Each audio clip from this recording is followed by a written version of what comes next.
Good morning. Good morning. I want to welcome you to our Wednesday morning class. I want to welcome you that are here in person. Thank you for coming out on such a beautiful day.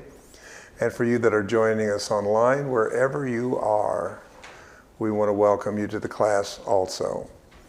Our class subject is on karmic relief.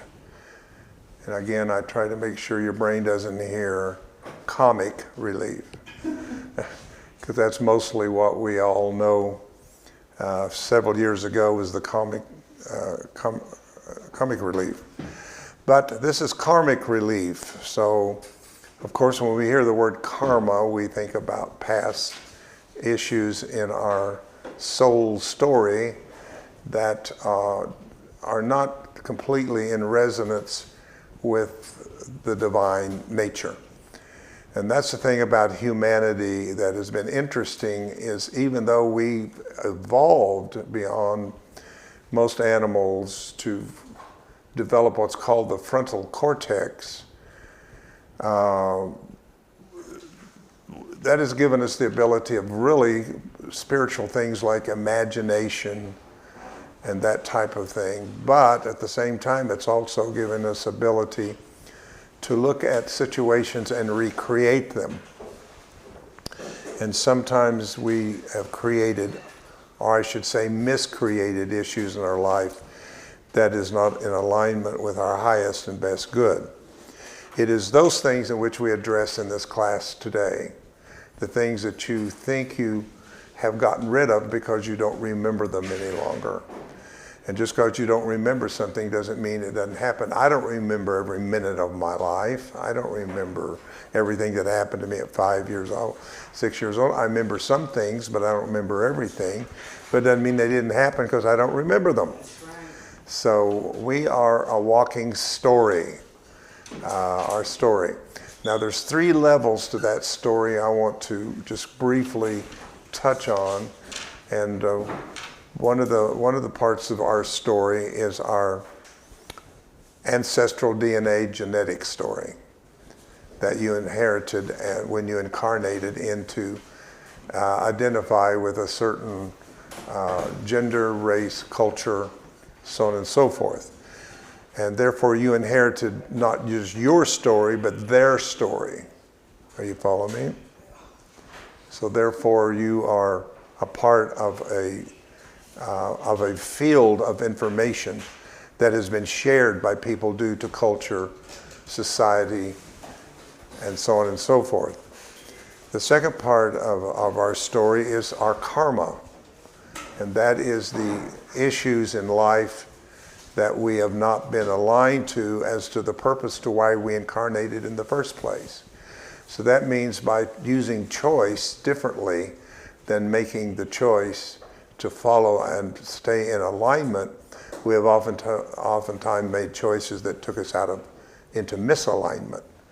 So we have those kind of issues to deal with. So there's several levels of things that we need to look at that make us up from our past experiences. We have sort of a class statement here that I'd like to kind of just start out with. And that is, this class is about how to move from suffering to engagement with life. Rather than waiting to win the internal struggle with your own self so that your life can begin, the class is about living now and living fully.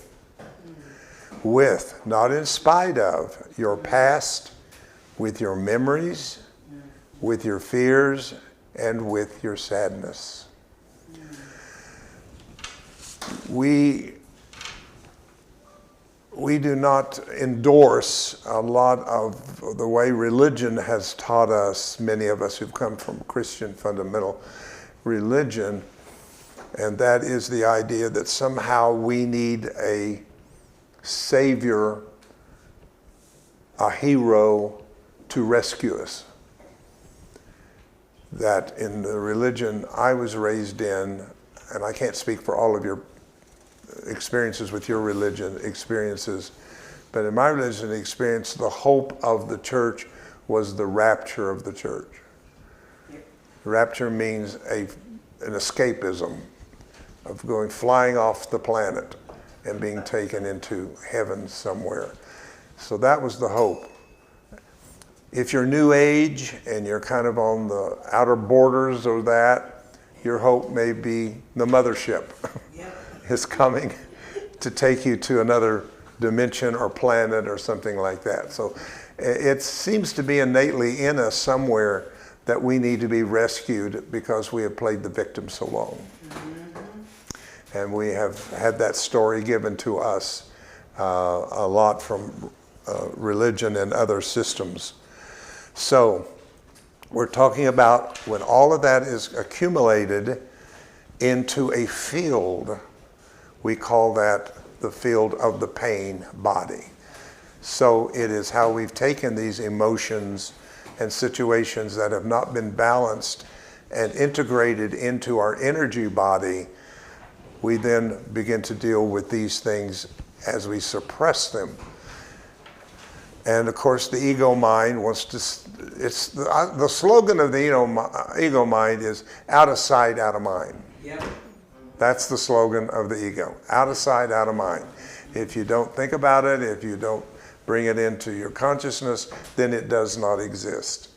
And that just isn't true. Every memory that has been charged with an emotion, not every memory, not every thought you've had, but the ones that have become a pattern that has repatterned itself, even in different forms, different people, different places. You know, I used to think that moving was my answer. I don't know why, but I used to think if I could just move to a new state, a new city, and start all over again, that I could leave behind all my issues. But the real truth was when I got there, I was still there. There you go. So there was nowhere to run from any of it. I found that out many years ago. I still had that little itch in me sometimes, like, okay, you know, I could move and start all over in some different place or something like that. But I know better. I know I can't run from myself. I can't run from my story. I can't run from that which I've accumulated. But I need to face it. Yes.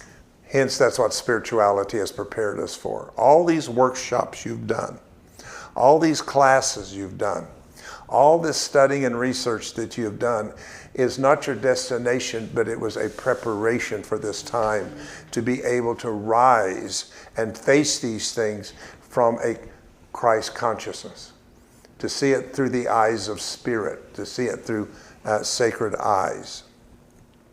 It seems to be it's a human tendency to perpetuate old emotions. It's a tendency that we just have in us. It's easy to do. It ends up in our energy field as an accumulation of old prints and patterns or behavior or feelings, and all of that together is called the pain body. So when we stop adding to the pain body that we already have, we can learn to break the habit of accumulating. So that's where we need to start. We need to start from learning how do we stop accumulating the pain body. How we accumulate the pain body is by feeding the pain body. And we've already talked about that in lesson 1 and 2, that there seems to be something in our nature that we tend to misuse the law of resonance. Now we know the law of resonance is universal. You don't have to learn it. You don't have to learn the law of resonance any more than you really need to learn the law of gravity to believe it and make it work. That's what we call universal law. When things just work on their own, whether I believe it or not, then we're into universal law or principle. So all of us have magnetism in us, the law of magnetism. Now, because we're electrical humans, we are electrical magnetic beings. Do you get that? Mm-hmm. So we're electrical and we're magnetic. So that means that we're continuously pulling into our life. Our outer life is always trying to find the resonance with itself in our inner life, and vice versa. There's always that is going on. So our answer to all of this, of course, is spiritual growth. It's always been the answer. The answer is always, no matter what form it takes, is always about spiritual growth and maturing our spirituality and maturing ourselves in how we see ourselves, each other, and the world that we live in. So we need to learn to stop adding to the pain body that we already have and perpetuating all emotions. Refrain from mentally dwelling on the past. Now, that's a double-edged sword to me, because I don't want us to dwell on the past, but I want us to visit the past. You don't stay too long. You ever go visiting sometimes and you're glad it's only a couple of days? Yeah. You know, sometimes you get in situations where it gets to be a week and you're like, I'm ready to get out of here. But a couple of days is fine. Yep. That's kind of where I am. I like about a 48-hour little trip sometimes. It's just enough for me to recharge and get back. And as you know, we just did that way. Just did that, Tim and I, a couple of days at the lake with Bonnie and them. And at the beach, that's right, at the beach. The big lake. Yeah, the big lake, the really huge lake, yeah. But anyway, it was a great 2 days and 48 hours, and it was just fine. But I think maybe if I'd have just kept staying and staying and staying, you know, I would not be in my element. So I was ready to go. So the Lord giveth and the Lord taketh, you know. And that's just kind of the way it is. So we don't want to totally try to run from these things, but we want to face them in the moment. In the moment. You know, I use this term a lot. I hardly have ever finished a message that I don't end it with, let's take a moment. Let's take a moment. It's an interesting word, atomos is the Greek word for a moment, and it's a word that we get the word atoms from. So a moment doesn't mean a second or 60 seconds. It means a moment in which the inner and the outer come together. The human and the divine come together. That's a moment. So we want to align ourselves with that kind of thing. Very quickly, I want to mention again the fact that the teachings of Yeshua was that we should understand things in our life that are, what's the word I want to use? Things in our life that are adversarial to us, let's call it. And this word adversarial, of course, has been translated devil, demons, Satan, all kinds of things. But actually, it just means misalignment. And you know when you're out, every one of us know, whether we acknowledge it or not, we know when we're in misalignment. It can be sick in the gut.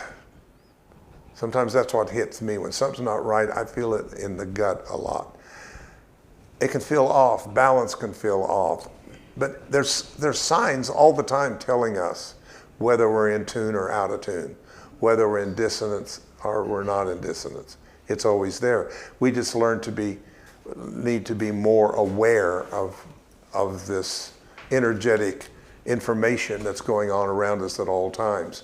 We tend to ignore it because we're distracted. And that's the big thing we're dealing with, is kind of distraction. So only when you align yourself with the present moment do you have access to the power within. Find your power. I'd offer you, just go inside sometime in meditation and ask, where is my power center? Now, I know we say things like heart and whatever, but these are kind of general terms. You know, the heart pumps its power to all parts of the body. It's not just in that one location of that organ that's in your body, but it's connected to all the veins and the blood flow and the circulation and thousands of miles of networks of things in your body. So you never know where it's going to show up in the body. And also, on the other hand, is where do you feel your power? Where do you feel your power? Tolle says the power is never in psychological time. The past is a memory and the future is an anticipation. How are you spending your energy? Mostly in past memory or future anticipation. The doorway is always the present moment. Suffering grows when mind adds a story, identity, or resistance to the pain.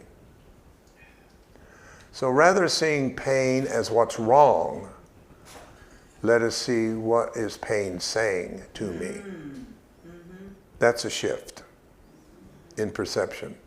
To see pain, not that something has gone wrong, but pain is speaking to me. And especially when it reaches the body. Now, oftentimes it goes through the subtle bodies in different levels, so you can feel it in different ways. It can deal with you from your third eye or intuition, and you just have an intuitive feeling something's not quite right. It can happen through your throat. What's your all the time. I'm hoarse. I don't know what's wrong with me. I'm not sick, but listen to how the throat chakra is working itself. Is it effort in some way? So each one of these chakras are wonderful databases that helps to translate this information of energetic language to language we can receive and basically understand. We are not here to deny the pain. We're here to stop turning pain into identity. I'll read that again. We're not here to deny the pain. We are here to stop turning the pain into identity. And that is called woundology. The language of wound. So the more we identify with our pain, the more the pain becomes a part of us, or we become a part of it. It becomes an identity. So, first, you have to acknowledge that you have pain. And the thing is, all human beings have pain.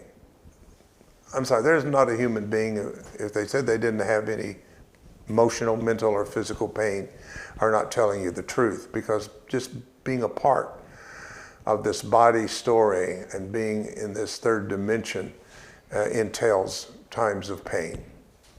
It can be the pain of losing someone. It can be the pain of a divorce. It can be so many things. We've all felt pain. So we know that pain is not unusual, but it's a part of our experience here in the 3D world. The question is, how do we experience pain as we've experienced in 3D? How are we going to experience it from a 5D dimension or level? So that doesn't mean there's not going to still be pain of some kind in 5D, but it's going to be a different way of seeing and using pain for the higher good.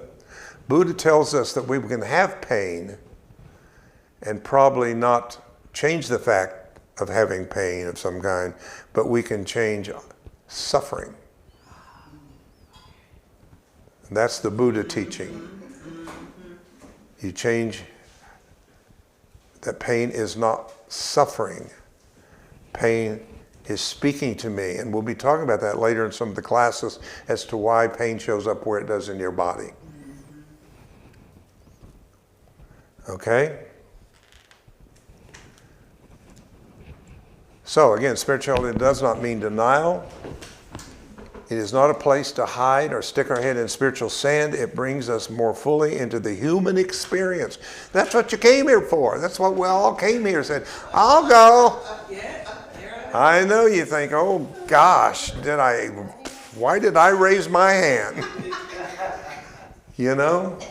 But you did, because there was something in us that wanted to have experience. And being in this dimension and being in the physical realm and all of that is for the purpose of experiencing. Yes. There would be no experience. If you stayed a spiritual being, you just be. Yeah. You just be. Even what we refer to as God, creator, source, whatever, it wasn't enough just to be. You wanted to experience what it was. So it created something of itself to experience itself. So it's all about the experience. And that seems to be sometimes the thing we run from the most, is the experiences that are put right before us. Because we have this two divided right and left brain that's going, this is good and this is bad. But when you're in Christ consciousness, there is no good or bad. There just is. That's right. Yeah. It just is. And that's really the point of the I am, I think, message, is always come back to the origin of no labels, no judgment, no rights, no wrongs, but just come back to the state of being a human being. A human being. Okay? So the language is our experiences. The language from here is, this is my experience. It may have been a bad experience, but I own it. Owning does not mean approving what happened. It means no longer giving away the power to work with it being. In other words, taking a neutral place of not judging it. Past experiences are not happening now other than a memory in your mind.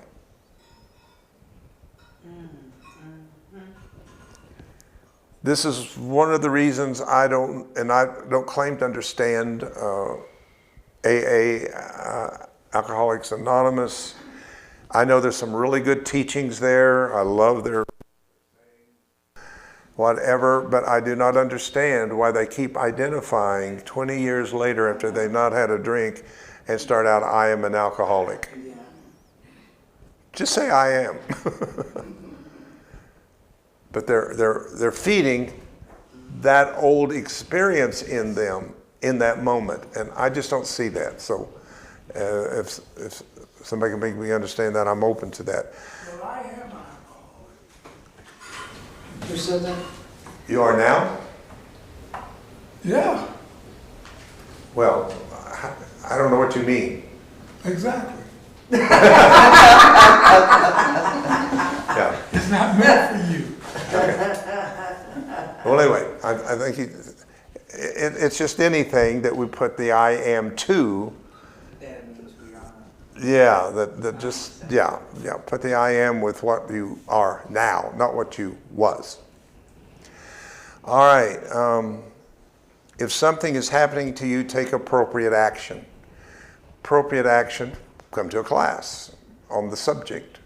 Read a book, like The New Earth and all of that. That book is still so good. I mean, it's 20-some years old, and it's worn out. I've used it so much.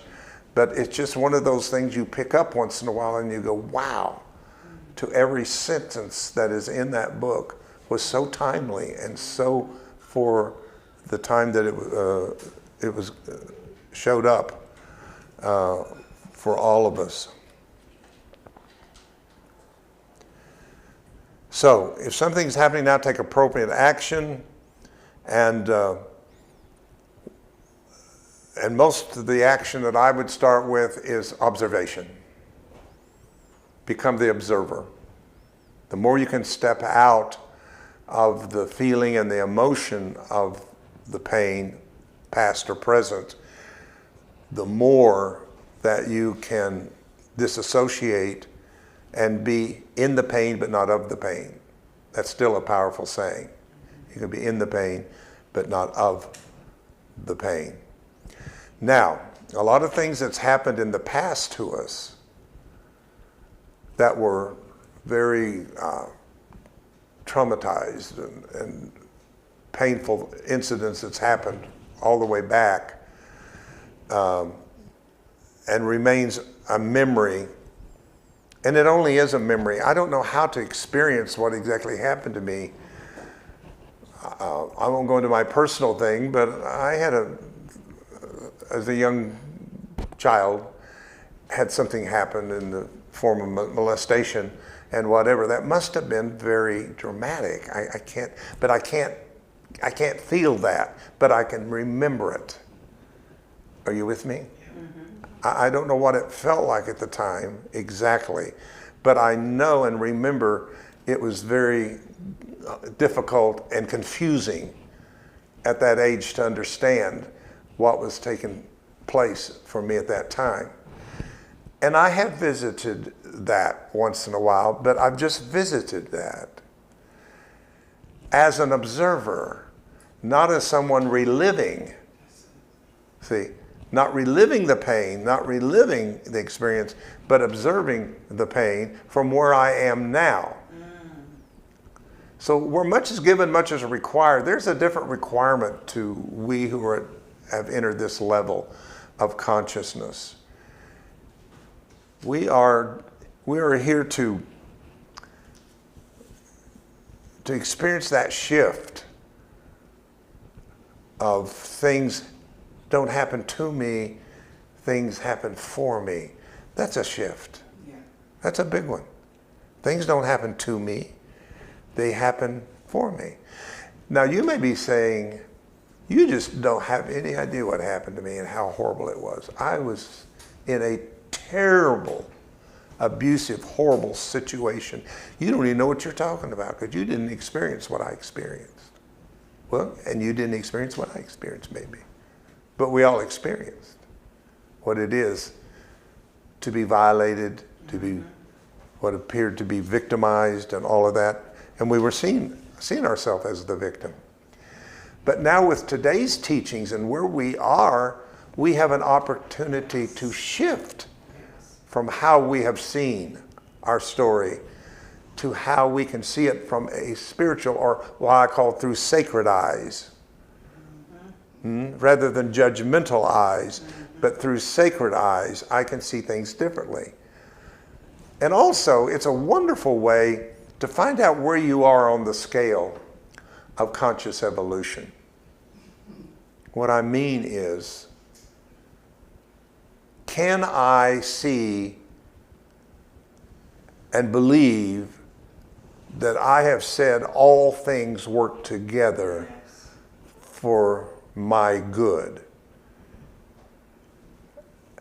That's kind of a mantra, that everything has worked. We say, some people dare to say there is no accidents. Everything that has happened for a purpose and for a reason. It was a part of my contract, whatever. Those are wonderful new agey, new thought metaphysical terms that I love and I like teaching it. But once in a while, I'm put in a position where I'm tested. Am I living what I'm saying?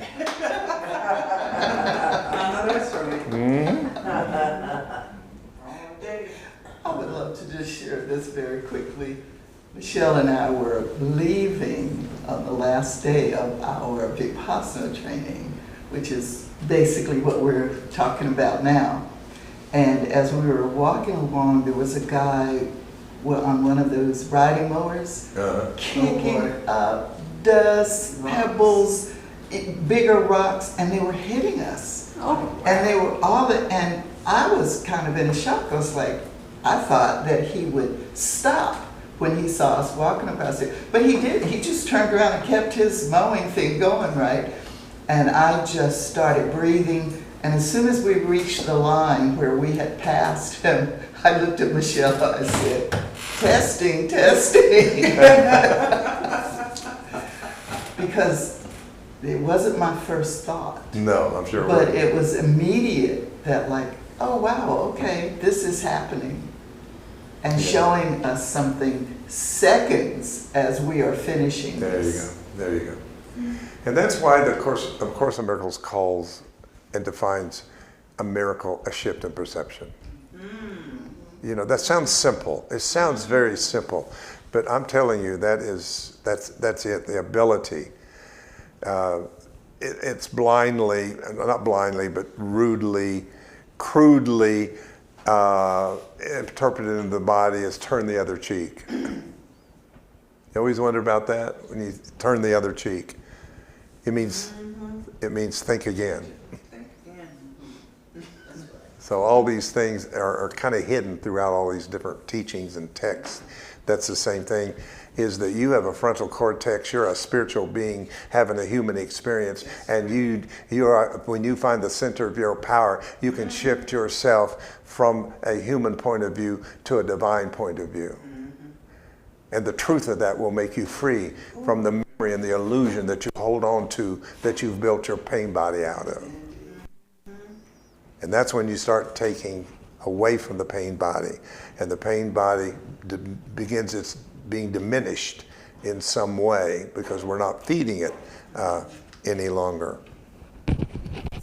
So if something is happening now, that's a different story. If you come to me and say, all right, I'm being abused mentally, sexually, or whatever, then we need to do something about that. That's different if it's happening to you now. But if it happened to you 20 years ago, 30 years ago, or 20 years ago, then we have to look at that from a different point of view, because we don't want to carry that kind of baggage with us. In fact, you can't carry it and be an initiate to cross over into 5D. 5D is not to work out karma. That's 3D. 3D was all about the karma story. Yes, Jackie. A few minutes ago you said that in 5D we still have pain, but we experience it differently. And if you're in 5D permanently, you're not slipping back to 4D and 3D. It's my understanding that your frequency has changed and you're no longer a human being. You are a total spirit being, and you don't have pain and suffering and so forth in 5D. Good. Well, let me brought that up, because I didn't mean that you have pain that is painful. I mean that your memory, what you carried from pain is no longer the issue that makes up your reality, I guess. The observer. Yeah. Rather than going into the past and being traumatized over again by remembering. You just stay the observer when you're in 5D. Thank you for that. I didn't say that well, but I'm not saying that we will have the pain that we have here, kind of pain. I do think maybe, I want to say this. This is kind of coming to me right now, so I'm not sure how this is going to come out. I don't think making it over into 5D is shutting the door on 3 and 4, but I think that we will keep some kind of we will recall it to some degree that we can help others who are coming behind us. That's what Jesus did. Yes, thank you. I'm just kind of getting that. It's kind of coming together for me here. But, and I always use this scripture that says, for God has taken from among mankind a people, for how can the ignorant know the way unless we ourselves are compassed with such infirmity? Yes. So you may return as a 5D person sometimes back into 3D as a bodhisattva. That's somebody who has completed all their incarnations, have reached enlightenment but choose not to stay, but to come back. And I think that's what Jesus did. I think that's what Buddha did. I think all of the great spiritual teachers were those who completed the 3D, but lived in 5D, but came to 3D. That's what it means when the Son of Man is in heaven. Yes. So that's good. Thank you. That's an excellent point to bring up in that way. But if something's happening now, take appropriate action. Don't stay in something that is abusing you or some situation. Don't feel trapped to anything. There is help for you. There's help for you always to get out of things that are happening in the present moment, because that's just feeding the pain body more and more. So we pretty much live in what I call a melodrama world. The world is a stage, Shakespeare said, and we're just players on it. And a melodrama takes three different components to make it a melodrama, and that's the hero, the victim, and the villain. Now, if you stop and think, that's kind of the way the pattern of our lives have been. We have much felt victimized, and that's a big illusion.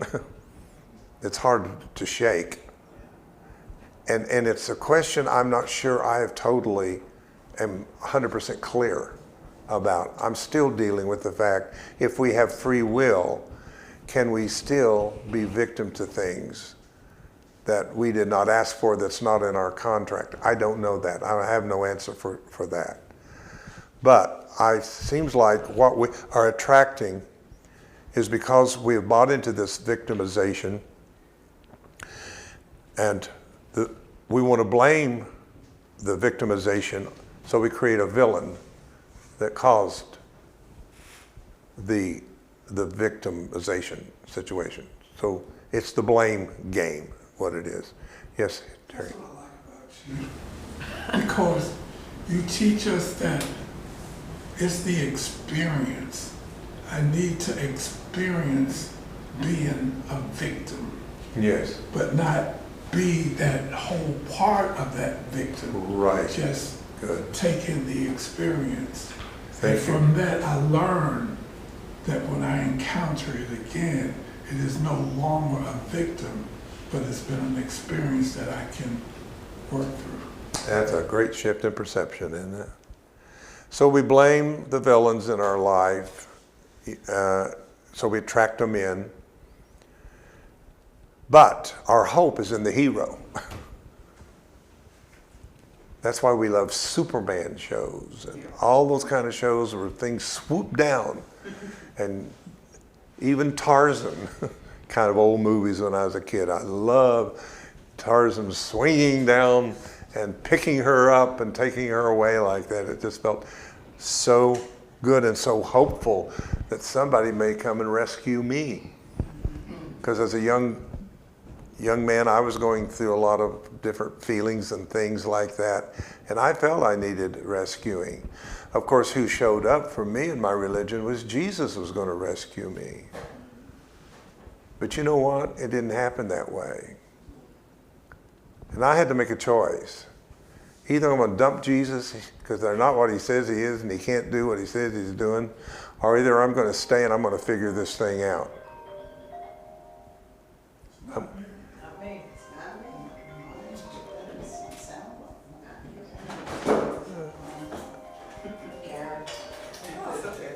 Okay. So, Wasn't working for a while, but it is. it has risen. So, what was I saying? Jesus, you're going to figure this thing out? Or?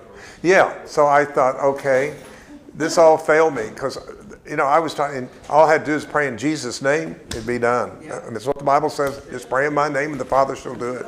And I was just simple, I just believed these things were going to happen.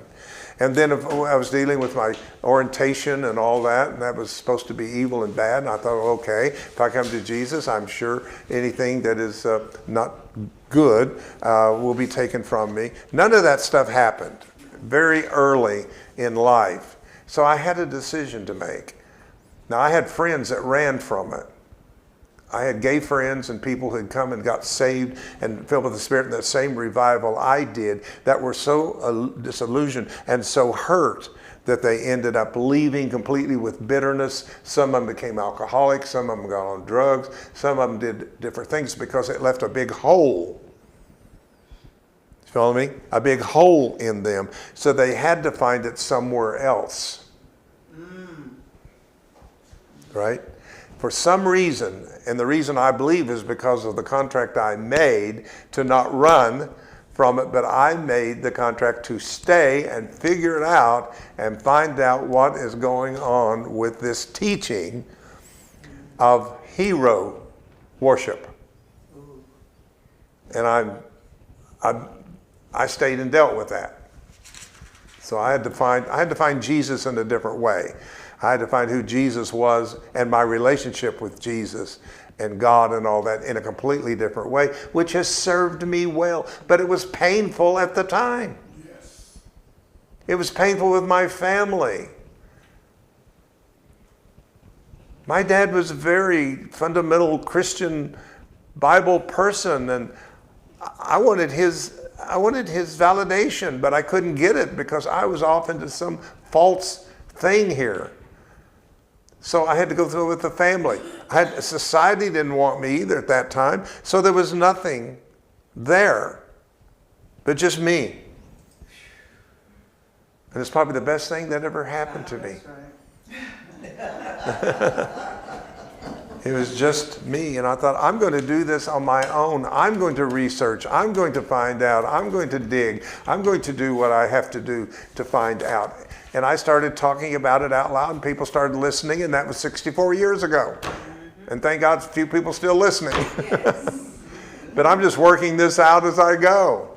I just do it out loud in ways that you can do that. So, at the same time, we got to realize that we can be the hero, victim, and villain in other people's lives too.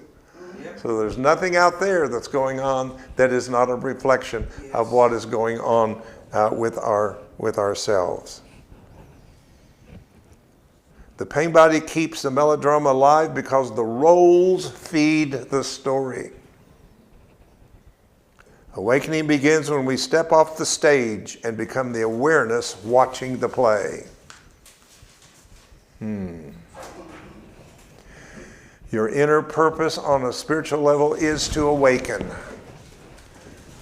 And really we need to keep looking at this word awaken. What does it mean? Awaken. So we're awakening from this drama, this sleep that is there. Awakening means we were asleep, living in a stupor, seeing through old perceptions. And a deep sleep came upon Adam. I know I keep using that, but that's powerful to me because I couldn't find out when he woke up. And you know where he ended up? The land of Nod. You that know the Bible. When he went to sleep, he nodded off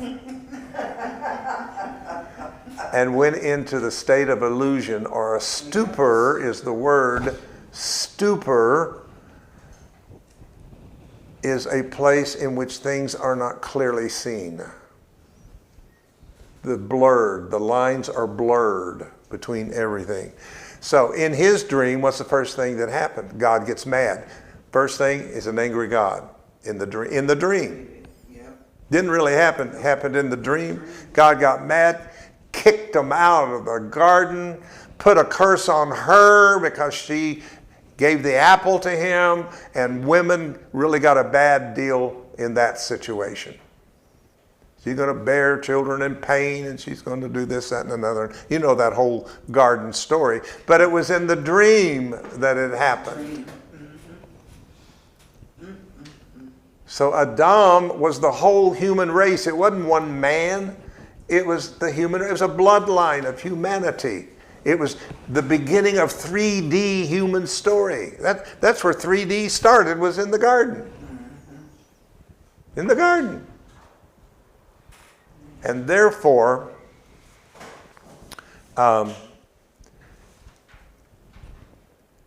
mankind, through the law of reincarnation,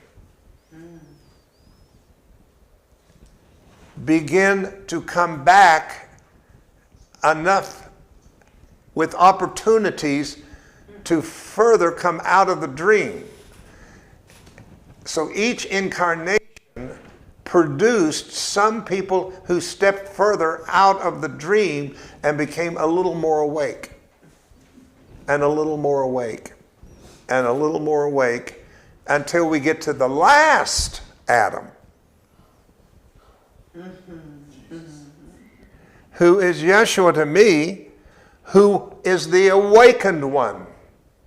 He is the awakened, first awakened out of the dream of the first Adam, is the last Adam. Yes, Jackie. Could you say that we got to the dream or the sleeping state through involution? Involution. Which was separation. The more we, Yes. more distance we put between Source, God, that's how we got to this lower state of being. That's it. So we're up here, we're going down here, and each one of these phases became more denser and slower until this became trapped energy. Exactly. This is trapped energy.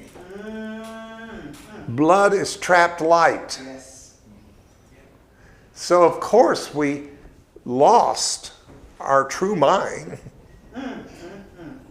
And then you have the teachings of, you come in as a little baby, no reincarnation, it's your first time here, and you're a little baby, and your slate is completely clean, you have no story, it all starts right with your birth, your story, and therefore we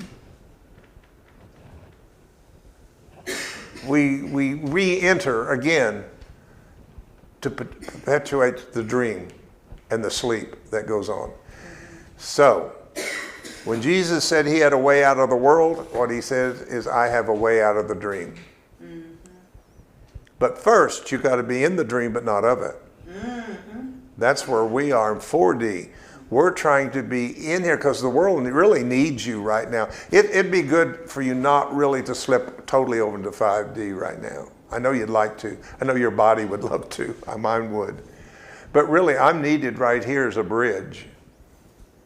I need to have enough 5D consciousness, but live in this 3D body so that I can work in 4D and hold space in this age of polarity. Does that make sense to you? Mm-hmm. I need to be son of God, son of man at the same time. You get it? I need to be son of God, son of man, same time. Just like Christ. Mm-hmm. He's the pattern. He's the pattern of exactly what is going on in that way. So our purpose is to awaken. We know that. Find purpose in the life you have lived and are living now. That just means ask Holy Spirit for an update of your past experiences and update them to the level of Christ consciousness so that you can experience and see them from a different level. Every experience can become an opportunity. What did this experience teach me? What compassion did it awaken in me? What truth about myself did it reveal? Trust me, I think a challenging statement is, let the weak say they are strong. Ooh, yes, yes. Did you get that? Mm-hmm. And the reason that's saying that is because what you perceive as the weakest parts of your life become the strongest experiences to share with people. There's certain things I have not experienced in this lifetime that other people do. And I have no real connection with you on the level of experience if I've not experienced it. I can listen to you and show you empathy and whatever, but I can't really get it because I've not walked a mile in your moccasins. as the Native Americans say.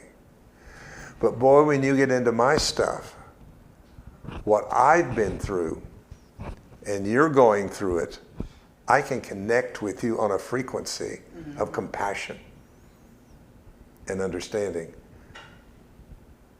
So it's so important that you realize that all the things that we're calling pain or drama and all of that we see as, from the ego's point of view, as pain, actually is purpose. Change pain to purpose.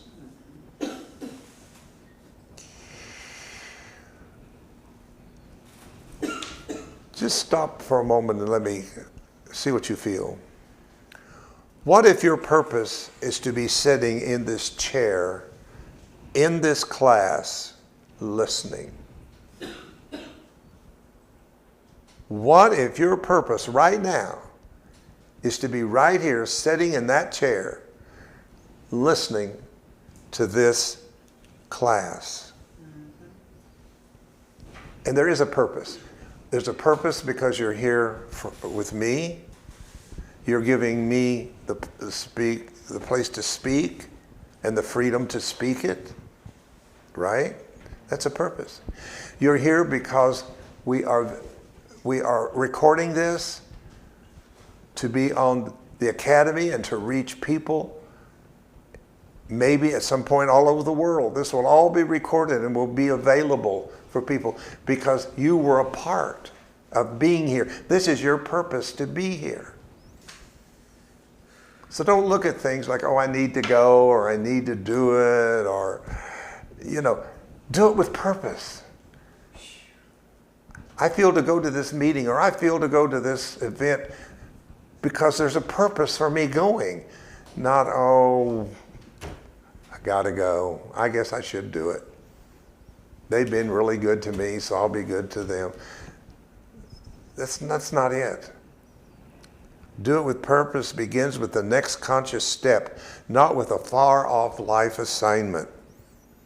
See your life as it is and has been, filled with purpose.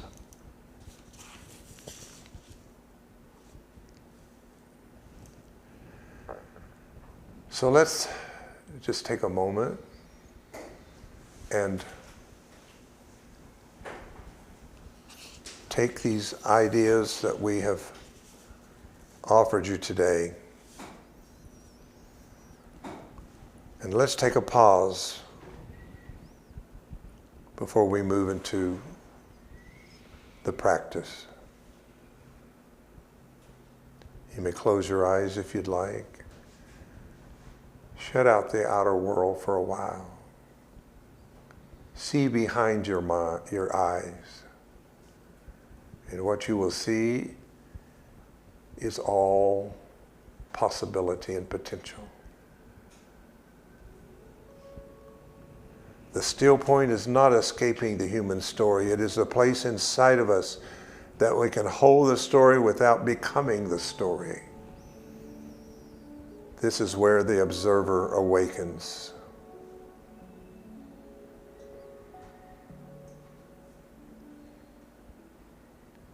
The purpose right now is to bring you in this class out of the head and into the heart and into coherence that you can take with you today. Pay attention to the area of the heart or center of the chest.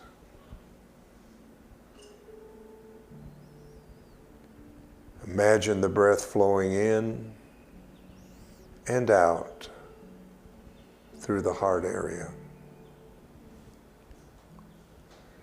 Notice as you breathe in, you work just a little harder,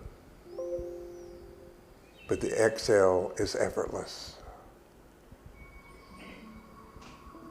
There's work to be done to bring in the new energy, but not to let go of what's no longer serving.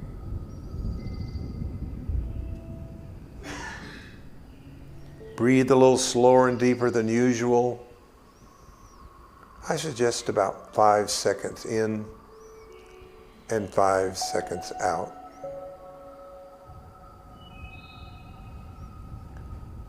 Or whatever rhythm is comfortable to you.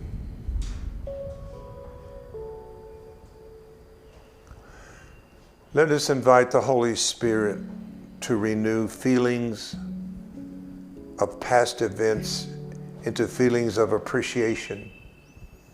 Even though they were difficult and painful, you made them through it and you're here now. Feel that appreciation, that life has intervened many times to keep you safe and to keep you moving forward.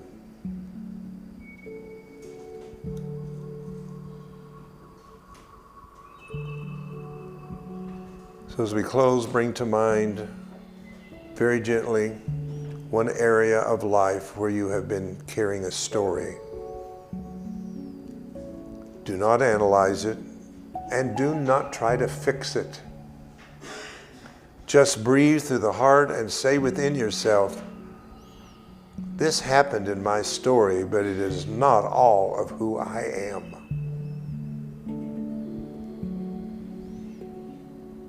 I choose to take this suffering out of the pain. I choose to let this become purpose and wisdom and compassion. I am the center of my power. I am the purpose right now.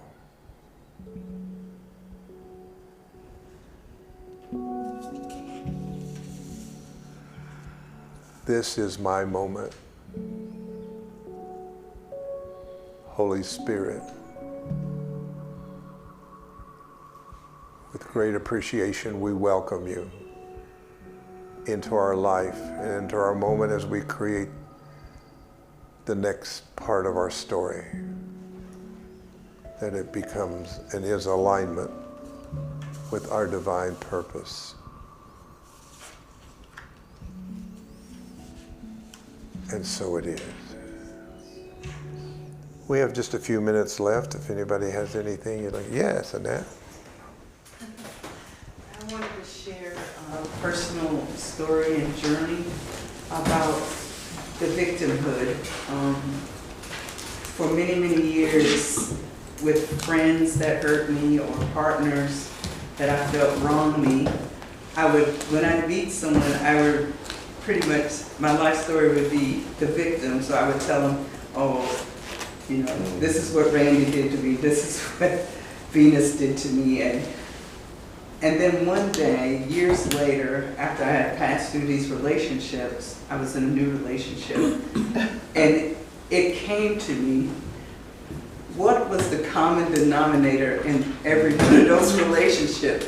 Who was the one person that was always in that story? And of course the answer was me.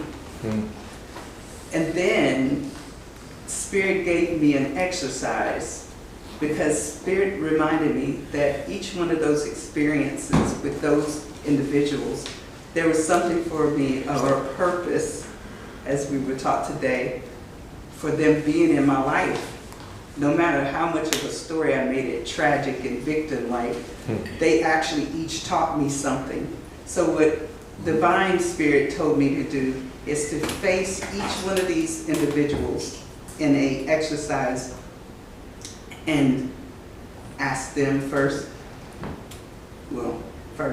forgive them, and then ask them for forgiveness for holding them in this pattern of them being the villain, and then realize that each one of those persons, like my ex-husband Randy, I was teaching everybody he was a cheater and he was this and that, but actually he taught me about cars, he taught me how to work on my own vehicle.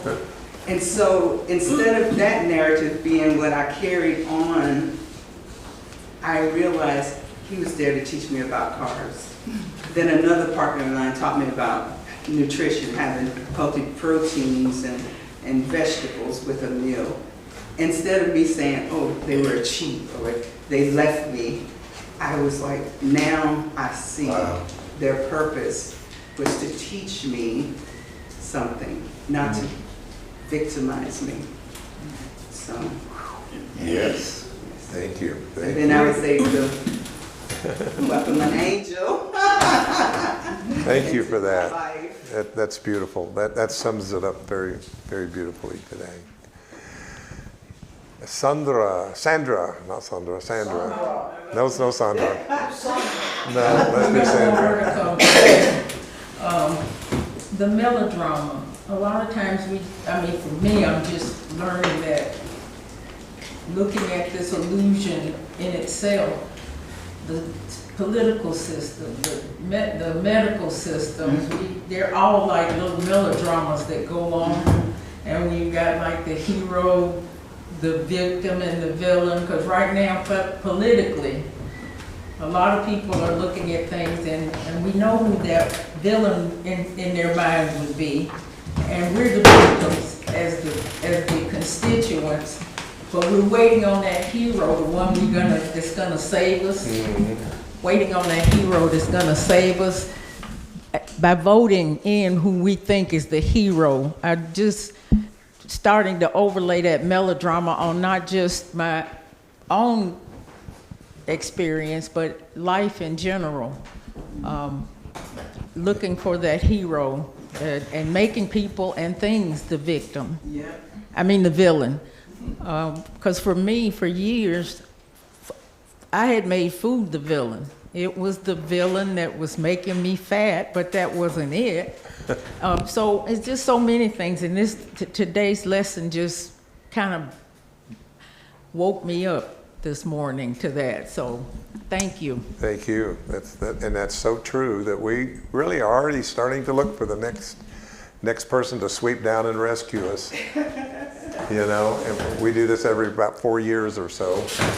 Look for a new hero. I was just going to say, I grew up with a father that was very misogynistic, and so my first 2 husbands were the same, and I learned from that misogyny is not for me, and obviously Johnny is not like that. So it took me 3 tries, but I got it right. But they taught you that. They taught me that. They taught you that, so I didn't that's even what know I what heard it that was say. at first. Yeah, think what people have taught you in these relationships, and emphasize that part of it, and you'll starve the pain body, victim part of yourself. All right. Well, thank you so much for coming out today. It's a beautiful day. Enjoy the rest of your day, and remember.